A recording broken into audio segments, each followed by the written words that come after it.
Good afternoon guys, ano? So, yan na. Mag-harvest na kayo na akong pabunayan. Na akong mga manok. Kay gintuturuan na hiya kay ano, nahiyagin ang bagyo, ano? So, harvest ng kuwan ay bangin mabasa pa hiya. Mahulos ang mga kuwan. Yan na guys. Kung kung taong kuwan na akong di balay-balay, ano, akong pabunayan. Tutod anay ni pero mas damo na gud hiyang bunay liwat. So pati ang mga manok diri nakuhulos na kay ginagian han bagyo.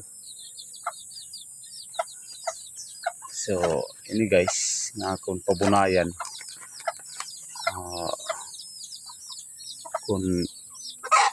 kun hiya naka-harvest ako danay nakakakuha kinti nag 30 ka bug-os sa usa ka semana.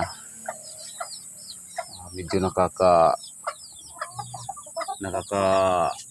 kuang gihapon han budget han kabataan kay asyan la na akong ginihimo nga pasura-sura hayra nila pang eskwela, ano.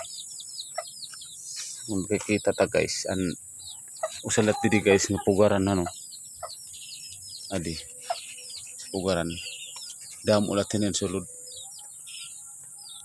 kun anay